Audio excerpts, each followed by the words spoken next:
नमस्कार. संजय गांधी निराधार अनुदान योजना या योजनेअंतर्गत लाभ घेणारे जे सगळे निराधार बांधव आहेत. मग या योजनेमध्ये लाभ घेणारे दिव्यांग लाभार्थी असतील, ज्येष्ठ नागरिक असतील, आजारी व्यक्ती असतील, विधवा महिला असतील, त्याचबरोबर श्रावणबाळ निवृत्तीवेतन योजनेचे लाभार्थी असतील, अशा सगळ्या लाभार्थ्यांसाठी निराधार योजनेअंतर्गत मार्च महिन्यासाठीचा पेन्शन हप्ता जो आहे उद्यापासून त्यांच्या बँक खात्यामध्ये 2 ते 3 दिवसामध्ये सलग जमा होणार आहे. जिल्हानिहाय, तहसीलनिहाय ही प्रक्रिया पूर्ण होणार आहे. याबाबतचं परिपत्रकाबाबतची अपडेट आपण कालच्या व्हिडिओमध्ये जाणून घेतली होती, पाहिली होती.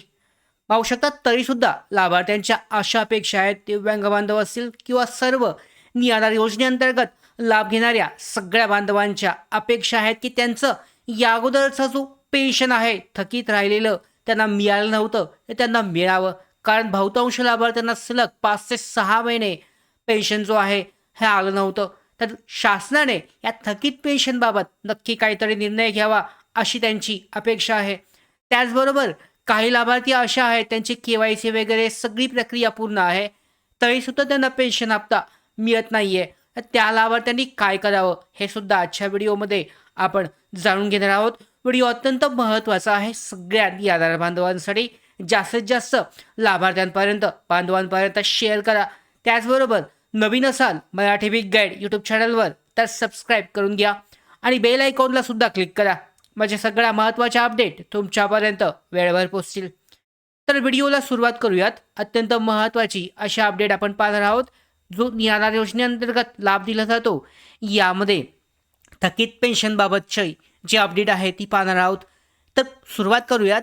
संजय गांधी निराधार योजना या योजनेअंतर्गत दिव्यांग व्यक्ती, विधवा महिला असतील, ज्येष्ठ नागरिक, आजारी व्यक्ती, त्यांना उपजीविका करू न शकणाऱ्या व्यक्तींसाठी पेन्शन वितरणाबाबत अधिसूचना ही जारी केली आहे. आणि वेबसाईटवरील माहितीनुसार 13 तारखेपासून संभाव्य तारखा लक्षात घेऊन लाभार्थ्यांच्या खात्यात थेट रक्कम जमा करण्याची प्रक्रिया ही सुरू होईल. यामध्ये प्रभावित गट कोणते आहेत? तर दिव्यांग व्यक्ती आहेत, विधवा महिला आहेत, ज्येष्ठ नागरिक आहेत, आजारी उपजीविका करू न शकणारे व्यक्ती. वितरण प्रक्रिया कशी आहे? तर राज्य सरकार आणि प्रशासनाकडून अधिसूचना जारी होईल, म्हणजे झालेली आहे परिपत्रक. त्याच्यानंतरनं लाभार्थ्यांच्या बँक खात्यामध्ये थेट DBTद्वारे रक्कम जमा होईल. उद्यापासून ही जमा व्हायला सुरुवात होणार आहे. तुम्ही तुमचं बँक खातं उद्या संध्याकाळपर्यंत चेक करू शकता. त्या संदर्भातले अपडेटसुद्धा आपण अशाच तुमच्यापर्यंत वेळेवर पोहोचवणार आहोत. तर दिव्यांग पेन्शनसाठी पुढच्या महिन्यापासून जो महत्त्वाचा बदल झाला आहे त्या अगोदर आपण जाणून घेऊयात. तर दिव्यांग पेन्शनसाठी पुढील महिन्यापासून दिव्यांग व्यक्तींची पेन्शन ही सामाजिक न्याय आणि विशेष सहाय्य विभागाऐवजी दिव्यांग कल्याण विभागामार्फत दिली जाणार आहे. आणि हे बदल का महत्त्वाचा आहे? तर आधी पेन्शन सामाजिक न्याय विभागातून दिली जात होती आणि आता ती दिव्यांग कल्याण विभागाकडे हस्तांतरित केली जात आहे. त्यामुळे पाहू शकता नवीन प्रशासनिक व्यवस्था जी आहे लागू होईल आणि दिव्यांग बांधवांना त्यांची पेन्शन ही लवकर आणि वेळेवर जमा होईल. मात्र लाभार्थ्यांचा सगळ्यात महत्त्वाचा आणि मोठा प्रश्न आहे की त्यांना 4 ते 5 महिन्यासाठीचं हे पेन्शन मिळालं नाही, तर शासनाने त्यावर काहीतरी निर्णय घ्यावा. थकीत अनुदान तर अनेक लाभार्थ्यांचं 4 ते 5 महिन्याचं थकीत पेन्शन सामाजिक न्याय आणि विशेष सहाय्य विभागाकडे प्रलंबित आहे.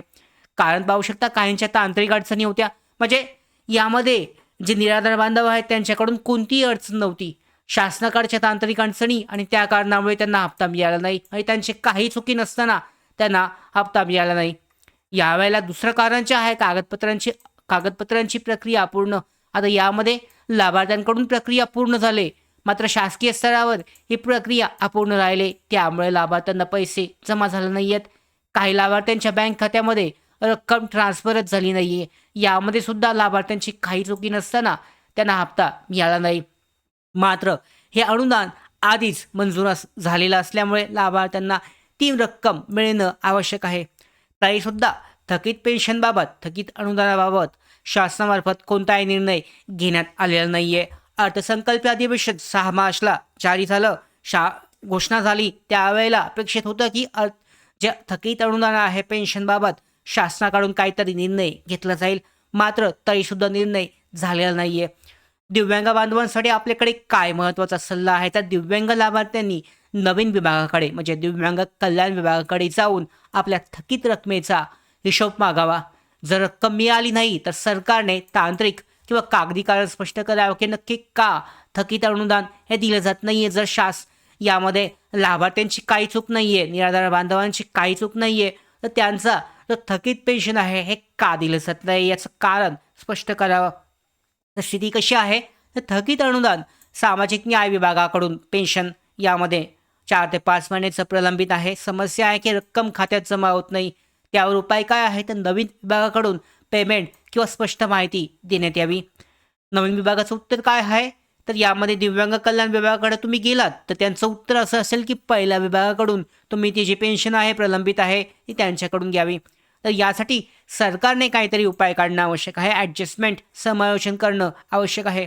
आपल्या दिव्यांग विभागाकडून काय अपेक्षा आहेत, तर दिव्यांग विभागाकडून वेळेवर आता पाहू शकता पुढच्या महिन्यापासून या महिन्याचा शेवटचा महिना आहे सामाजिक न्याय आणि विशेष सहाय्य विभागांतर्गत पेन्शन जमा होणार आहे.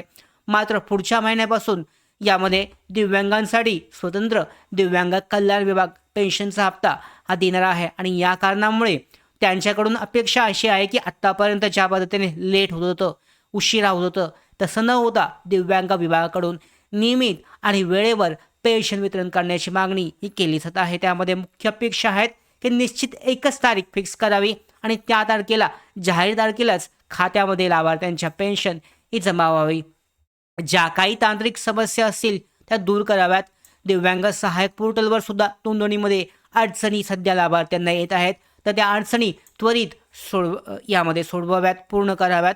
शिबिरांचे आयोजन त्याचबरोबर आता पाहू शकता नवीन आर्थिक वर्ष सुरू होते, तर त्या आर्थिक वर्षामध्ये पुन्हा लाभार्थ्यांना सगळी कागदपत्र द्यावे लागणार आहेत आणि हे कागदपत्र वेळोवेळी म्हणजे लगेच मिळवण्यासाठी शिबिरांचं आयोजन, समाधान शिबिर जे आहे हे तालुका किंवा मंडळ स्तरावर कॅम्प घेऊन सर्व लाभार्थ्यांची नोंदणी पूर्ण करावी. त्यांची जे सहाय्यक पोर्टल आहे त्यावरची नोंदणी त्याचबरोबर KYC प्रक्रिया पूर्ण करावी. तर यामध्ये नियमित हप्ते आत्तापर्यंत मिळत नव्हते कारण उशिरामुळे लाभार्थ्यांना अडचण होत होती. यामध्ये पोर्टलमध्ये सुधारणा आवश्यक आहे कारण नोंदणी अपूर्ण राहिल्यास नुकसान होतं आणि शिबिर परिपत्रक जर जाहीर केलं तर कोणताही लाभार्थी या लाभापासून वंचित राहणार नाही. तर सामाजिक न्याय विभागाने केलेल्या प्रयत्नांना मान्यता देतं. आता दिव्यांग कल्याण विभागाने निमित्त आणि पारदर्शकता सुनिश्चित करणं आवश्यक आहे. तर याचा अर्थ असा होतो तर पाहू शकता थकीत पेन्शन मात्र लाभार्थ्यांना मिळेल किंवा नाही याबाबतची कोणतीही गॅरंटी शाश्वती देता येत नाही आहे कारण लाभार्थ्यांसाठी आत्तापर्यंत 2 ते 3 वर्षापासून आपण पाहिलं की थकीत पेन्शनबाबत कधीच निर्णय झालेला नाही आहे. तर या अंतर्गत आपली अपेक्षा अशी आहे की यानंतरचा जो लाभ आहे लाभार्थ्यांना मिळणारा यामध्ये आपण म्हणतोय तर पाहू शकता लाभार्थ्यांसाठीचा जो पेन्शनचा लाभ आहे यानंतरचा मार्च-एप्रिल महिन्यापासून दिव्यांग कल्याण विभागांतर्गत जारी केला जाणार आहे दिव्यांग बांधवांसाठी. तर त्यांची अपेक्षा एवढीच आहे की त्यांना दरमहा वेळेवर एक ठरलेल्या तारखेवर सगळ्या लाभार्थ्यांना पेन्शन जे आहे ही वेळेवर मिळावी. आता पुढच्या महिन्यापासून नक्की कशा पद्धतीने ही प्रक्रिया होते लवकरच आपल्याला समजणार आहे. आत्ता या महिन्यासाठीचा मार्च महिन्यासाठीचा पेन्शन हप्ता पुढच्या दिवसापासून उद्यापासून जमा व्हायला सुरुवात होईल. या संदर्भात बँक खात्यामध्ये कोणत्या जिल्ह्यामध्ये सगळ्यात अगोदर अपडेट पैसे जमा होत आहेत या संदर्भात सुद्धा अपडेट आपण अशाच देणार आहोत.